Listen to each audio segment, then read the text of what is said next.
Hi, welcome to Crown's Corner, the broadcast that not only bring you the top car reviews, but also bring awareness and funds for the rare genetic disease called P10. So join us while we take a ride through the world of cars and make a difference in fighting against P10. And so buckle up, find me on YouTube, and get ready for a ride through the world of cars with Quran's Corner.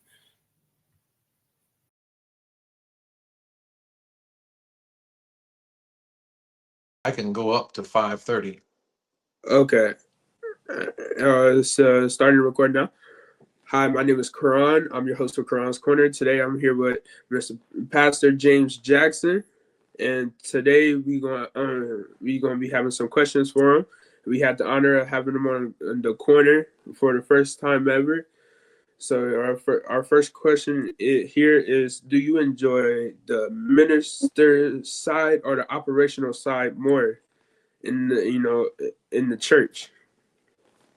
Oh, well, first of all, thank you, Karan, for having me on. I am very, very excited about this opportunity. It was wonderful to meet you in person at the event, and thank you for giving me the honor of being on your show. And I pray Godspeed and that you will go further than you expect. Um, Yeah, that's a great question. There's two sides to what I do as a pastor, and you talk about the operational side versus the other side of it. I actually enjoy the ministering side most um, because pastoring encompasses not just teaching and preaching, but it also encompasses leading people and organizing people and doing the business side or the operational side, as you said. That's the administrative side. That's the more challenging side of it. So I enjoy the ministry side much, much more. And my colleagues over the last several years, I've been pastoring 30 years, and most of my colleagues in Indianapolis and across the nation echo that generally it's the preaching and teaching side that we enjoy most. And for myself, that's the side I enjoy most. Yes, I very much understand that, and it's great. It's great to hear your response about that. And the next question we got here is, where did your experience lie? What do the administrator, if you had to choose one, or where you're most experienced at in your day to day on your day to day job? I think my strength, I can administrate. In fact, I was chief administrative officer in Chicago for a very large ministry there. I was still here doing what I do here, but the church that I was submitted to, the pastor, their chief administrative officer, had some health challenges, and he asked me to come to Chicago about 3 or 4 days a week to help lead his team. And so I can administrate, but my strength is in communicating, broadcasting, extra personal communication like this. Um, that's really my strength, just being out in front of people and talking, and whether it's communicating the word of God or doing a radio show on Saturdays, dealing with community affairs, that's my strength. Yes, say it's good to have great communication skills, and it would help you in your day to day life. I'll say the next question is, what's your vision for success? What's my vision? Yes, what's your vision for success? Enjoying what you do, finding fulfillment in what you do. I think we are successful when we have not only accomplished a thing, but we enjoy it and we find fulfillment in it. I think there's nothing worse than being in something that you don't want to be in, that you want to get out of, but having to do it because it pays the bills. There is a necessity to that. But success is when you're doing something that you love to do, it's fulfilling, you enjoy doing it, and you would do it even if you didn't get paid to do it. And actually, my next question, talking about the doing something just to pay the bills, or actually doing what you want. What is what you wanted to be when you was younger? Did you always wanted to be a pastor, or did you always No, see yourself in this position? no, there were two things I wanted to be. I wanted to be a broadcaster, and I wanted to be a truck driver, over the road truck driver. I might have been fascinated by the big rigs back then, but that's something I wanted to do. And when I saw Bryant Gumbel back then on the Today Show, I thought he was just so articulate, that job that he had, and it was so wonderful. And so that's what I wanted to do. I wanted to do that kind of work. I kind of do that in a different way, but I didn't start out wanting to be a pastor. I grew into that. It kind of happened over time because of my involvement in ministry. In fact, I wanted to be a broadcaster so much that when I graduated from high school in 1985, I enrolled into the liberal arts program at IUPUI to pursue education and certifications and credentials so that I could be a broadcaster.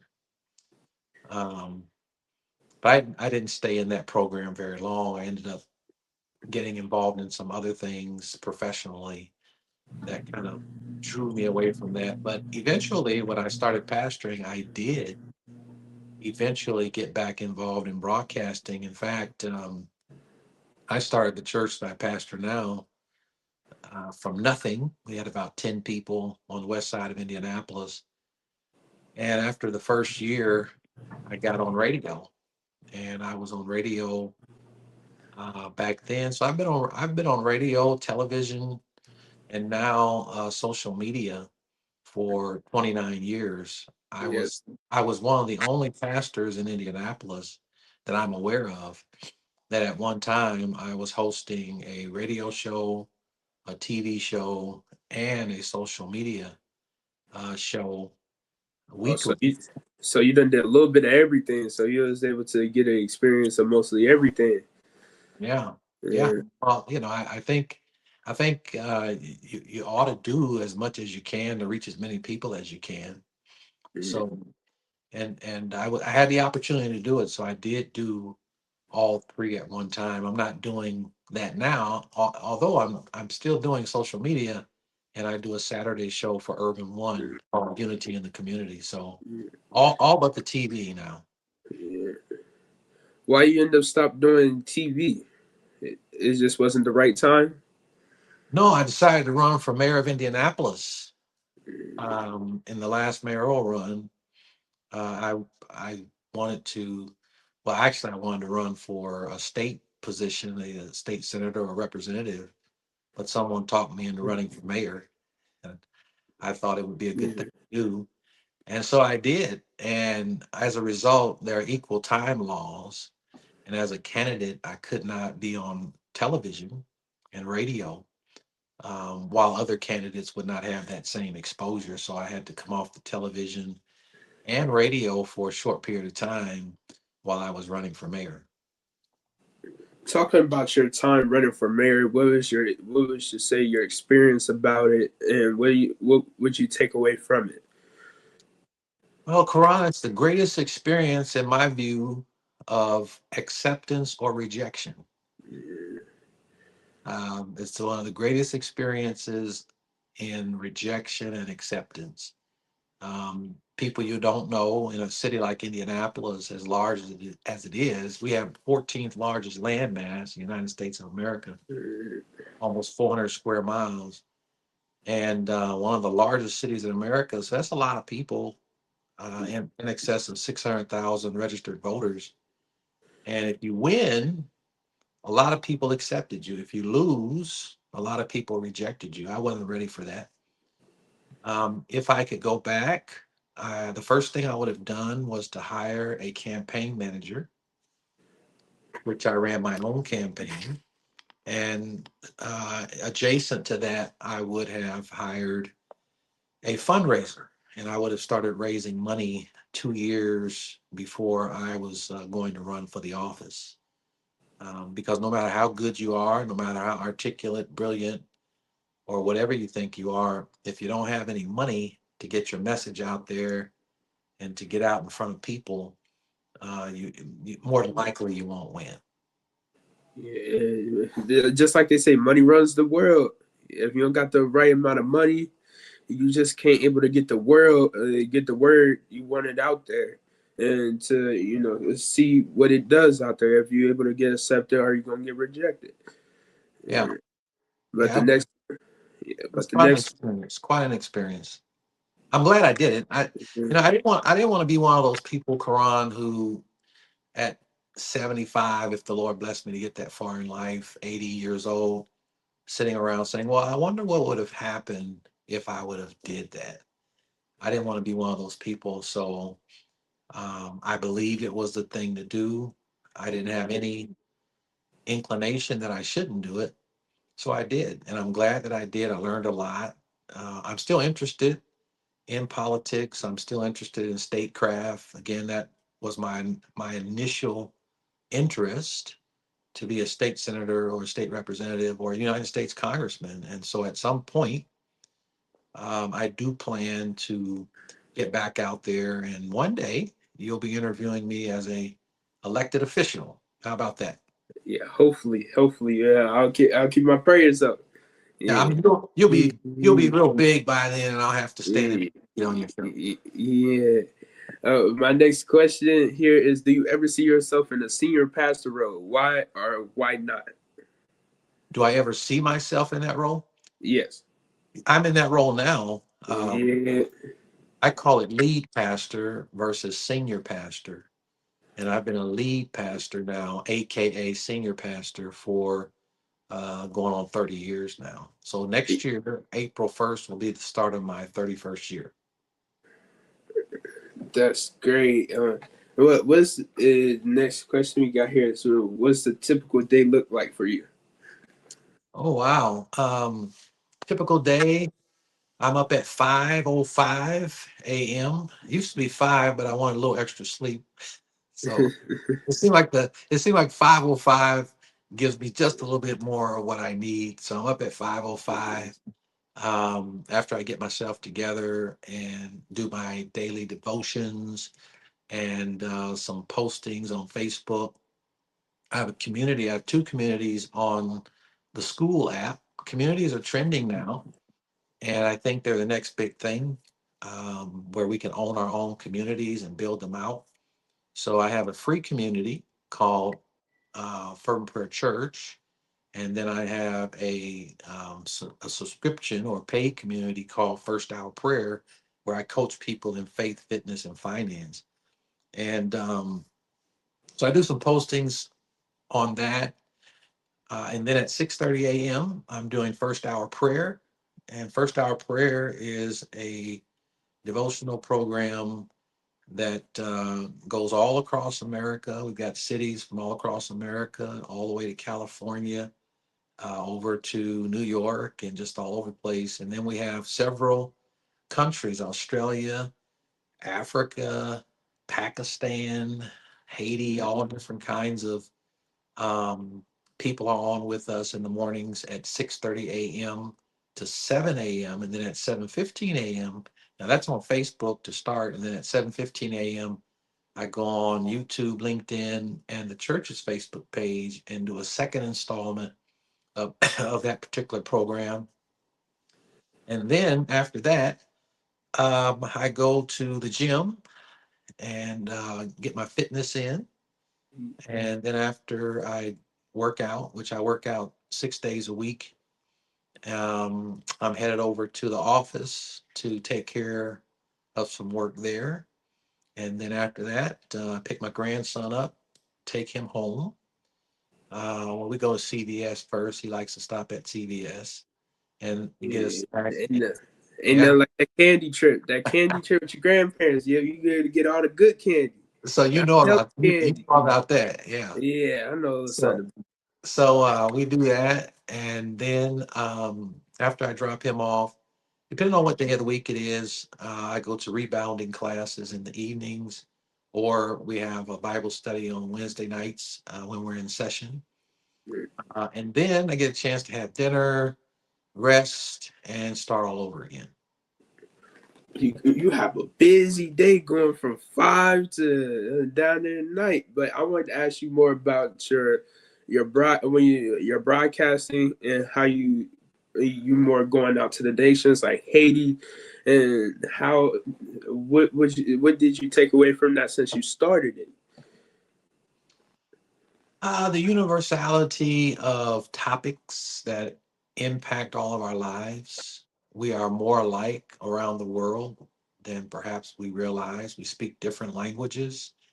We live in different atmospheres and environments, but our issues are the same.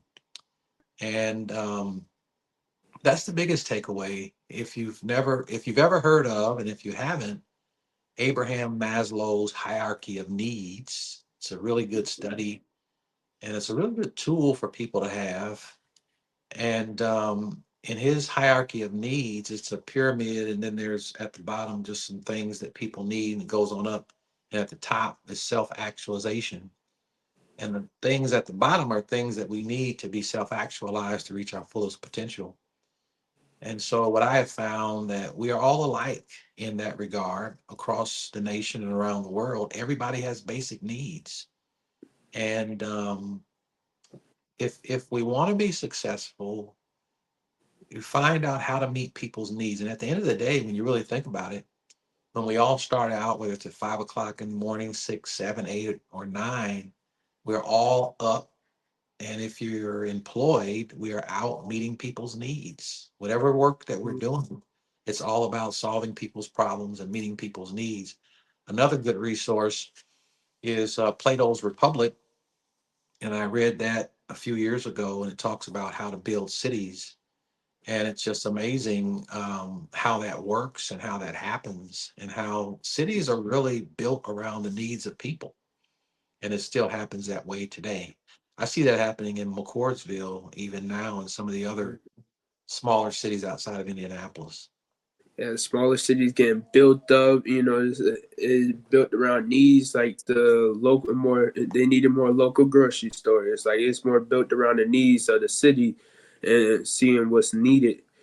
But the Yeah, well, next, that's kind of like if you one of the largest Walmart distribution centers in the world is in McCordsville, and Amazon has a fulfillment center there too that's very large.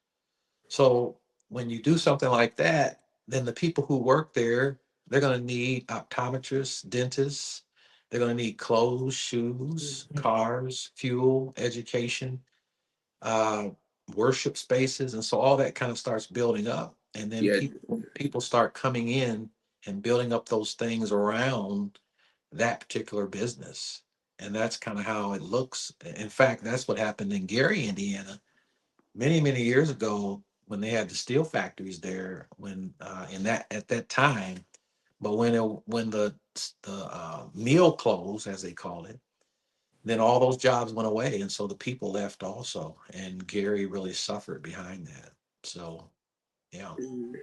once the jobs start leaving and other resources start leaving, yes, it does go down, and it start to losing all its main resources and the people. So it's seeing McCourt's build into what it is now is great. It's great to see something like that. Yeah, that's the reason why your elected officials, governors and mayors, travel. Many of them do anyway. And if they don't travel, they're always trying to get businesses to bring their businesses to their cities, because that's how cities grow. That's how cities thrive. Yes, that's good. It's amazing to see. It's amazing to see how these cities thrive, or the resources that's bringing in, like the Walmart center that you was talking about. That also is going to bring jobs. Also to help more people.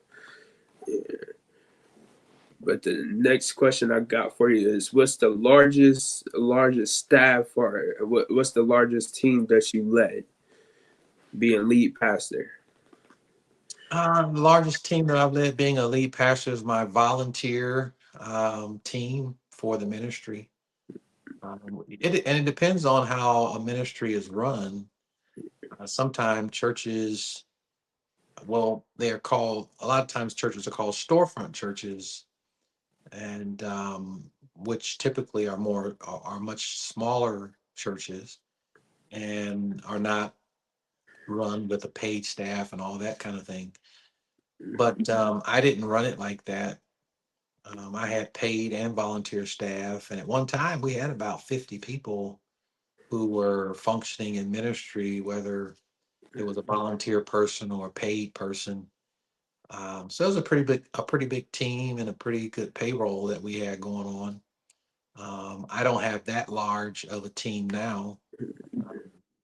The ministry that I started has been going next year about 31 years. So a lot different now than it was back then.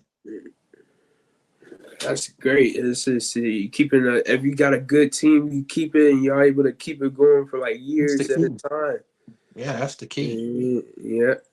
I would have, Karan, that's a good insight there that you just made. If I could go back, I would have spent more time pouring into my team and building them than I did building buildings. When I started the church and we were looking to build, and we bought the property out there on East 38th Street, there were no buildings on it. There was a dilapidated 100-year-old house and a detached garage, and I wanted to build a church on it, and the bank wouldn't loan me any money. So I collateralized the land and took as much money as I could and started building, and started my own construction company, which exists today, Effectual Touch Design Build, as a general contractor. And so I led that effort in building a new church for us. And we built 3 buildings successfully out there. We have a thriving daycare and Christian school that exists today, along with the church and some other plans. Um, but I would have, instead of building buildings and pouring my time and effort into buildings, I would have built my team. I would have spent more time investing in a team. Because as you said, if you're really going to be successful long term, you have to have a really good team. And I think a great example of that, and everybody may not be a New England Patriots fan back in the day, but Tom Brady and Belichick and all those guys. Oh. I mean, if you they can, was they if was you can, good back.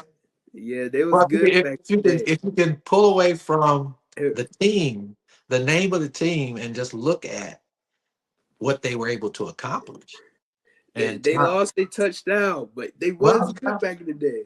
back then, and you have to start Mm. analyzing that and thinking about it. Why were they so successful? Belichick, Brady, and his team. And what would happen with Tom Brady is any player, wherever they came from, if they were playing with him, they rose to his level of professionalism and athleticism.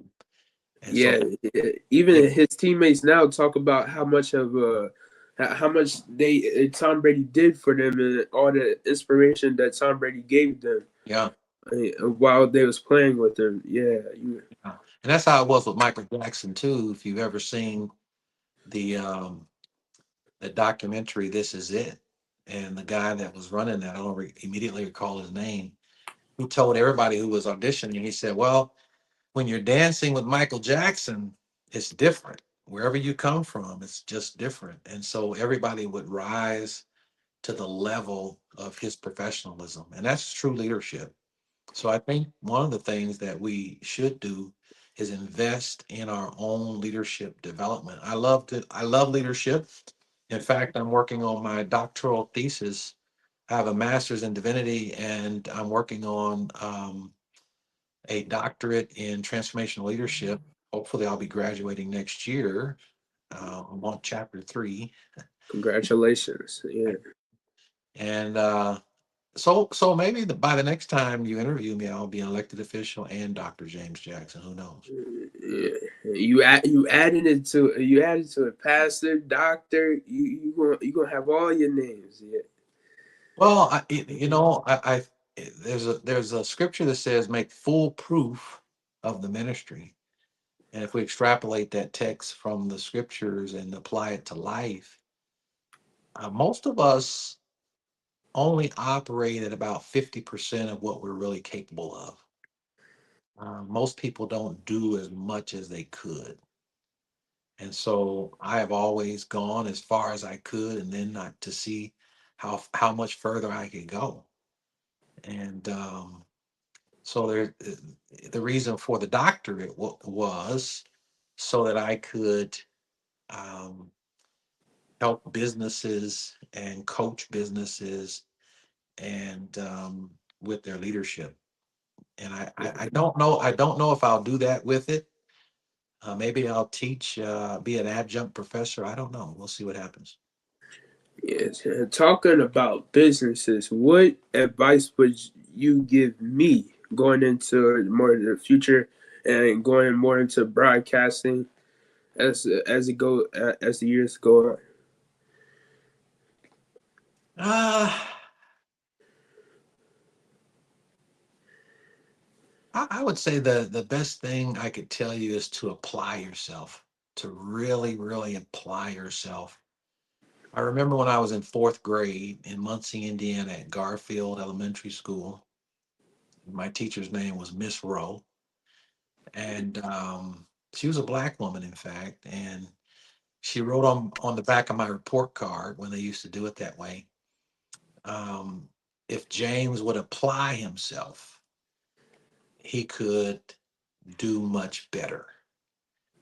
And so I've always remembered that, and I've thought about that where people are concerned. Most people don't really apply themselves. Most people just do enough to get by. And a lot of people say, well, where do you find the time? We all have 24 hours a day. We get 168 hours a week. And we all have time to do more. It's just that we don't do it. And so when people make a decision that they're going to do more, that they're going to consume more books, Thomas Jefferson could talk on any subject. And I would say to you, consume as much information as you can as a broadcaster. There are all kinds of tools out there, um, so that you can speak to about just about anything. And Thomas Jefferson was able to do that. If you talk about science, he could talk about science. If you talked about anthropology, he could talk about that. If you talked about politics, he could talk about that. But he was a voracious reader, and at that time, he didn't have all the resources that we have today. So I would say to you, at the age that you are and at the level that you're operating at, which is very impressive, just to consume as much as you can that appertains to what you want to do, become an expert. If broadcasting is what you want to do, then read every book you can get your hands on that has anything to do with broadcasting. Watch others broadcast. I learned how to broadcast in a lot of different ways. Amos Brown mentored me from afar. He had the Amos Brown show, and my show would come on after him. And so I was able to talk to him a lot and watch him. And whenever he would have me in the studio, I noticed that he would have a pen and he would have a writing pad. And so I started taking a pen, a writing pad with me into the studio. And I saw how he would ask people questions and then he would write things down. And he was very, very effective. Um, so, yeah, I would say that read all you can on broadcasting, read all you can on how to be the best broadcaster, not just in front of the microphone, but also the mechanics of it. I learned about headroom when I'm broadcasting. So when I'm in my studio here, you'll see that there's a certain amount of headroom. And when you look on television, or if you look on network television or any broadcasting, you'll see that they pay attention Mm. to headroom. which is the room you have up here when you're broadcasting. So learn all that stuff, everything you can. You have more tools than I had access to when I was your age. And if you will do that, if you will apply yourself, you will go further, faster, and more effectively. Yes, I very much agree. I do plan on applying myself to the best of my abilities going on to my career. And I would like to say headroom. I never knew about that. The headroom up top, going on to, I never knew that. Yeah, You learn new things every day. yeah. When But you set up the shot, it just the human eye and how we perceive things and how we are presented. If you look at the nightly news, you'll notice headroom. Any person who's behind the camera, if you say that word, they know exactly what you're talking about. yeah, that's great to know. But the next question we got here is what are the biggest challenges to being a business owner? Payroll. Yeah, that's what. Yeah, payroll is you got to pay people, and it's 80% or more, usually about 80% of everything you bring in. That's one of the biggest challenges, and that comes around for us every other week. And for some businesses, it comes around every week. And then there are payroll taxes and all these other things that you have to take care of. But that's the biggest challenge. And then the second challenge is motivating people. Most people show up for work to get paid. Not everybody who works wants to work for what they get. So keeping people motivated to do the jobs and holding them accountable, because it's easy for people to take a job and then not give you full value for what you're paying them for. So when you're a business owner, you have to monitor and measure the effectiveness of everybody on the team. And one of the things that I've learned over the years is to travel as light as possible. MC Hammer, he used to have a very, very large staff, and he talks about that in a documentary of him. And he was trying to take care of everybody. He was traveling with a large staff. But if you travel heavy like that, it costs a lot of money. And then when things change, because the only thing that doesn't change, Quran, is change. God doesn't change, and change doesn't change, meaning that everything changes. Everything. Yeah. I'll say if you do travel heavy like that, won't be nothing left at the end for yourself. So yeah, I'll take that advice for. I'll take that as some advice for the future when I do end up getting a team to help. And I very much take payroll as a thing. But the next question is, what's your biggest accomplishment? My biggest accomplishment um, is raising my four daughters. My wife and I, we were able to successfully do that. All of them graduated from high school, and one of them graduated from college. That's what she wanted to do. The others started out with college but wanted to do something different. But raising the four of them successfully was a great accomplishment. And I think that as a parent, being able to bring your children through childhood, being able to get them through childcare and get them through elementary school and get them through junior high and high school is a great accomplishment for any parent. And I just take my hat off and cheer for every parent who has stayed on that. That's a great accomplishment. That's great. That's great, sir. Having all your daughters graduated high school, and they on to their careers. Yeah. Yeah. But my next question is, I ask everybody that comes on the corner, what's your favorite car, or what's your all time favorite car? Which you always wanted? Car? Yeah. Well, I would like to have an Aston Martin. Oh, that's a nice one. Aston Martin. Do you want the sedan or you want the coupe? Sedan. Yeah, that's nice. But But I have a 2018 Tesla. that's a nice one too. Yeah. That's the best car I ever owned. Yeah. I'm a gadget guy. In fact, my car's name is Pastor Gadget. That's a great When it, name. when it comes on, it says Pastor Gadget. But it's one of the it's the best car I've ever owned. It cost me $75 a month to operate, and the same brakes that were on it when I bought it are still on it because of the way the car operates. No oil changes. The only fluid is washer fluid. I've had very few problems out of it, and it's just a great, great car. Teslas are very known for how reliable they is, and it's very few problems. It's electric and how they were built. Yeah. But sir, I wanted to thank you for coming on my show and the honor of doing your interview, and hopefully you'll be back. Yeah. I would love to come back, and you're going to do really well. You remind me of me when I was around your age. I'm not sure how old you are, but I had that same kind of drive and ambition and desire. I would say stick with it and give it all you got. Pour yourself into it. Take every opportunity you got. You have it better as an opportunity than I had it back in the day, because if you wanted to be a broadcaster, it was network television.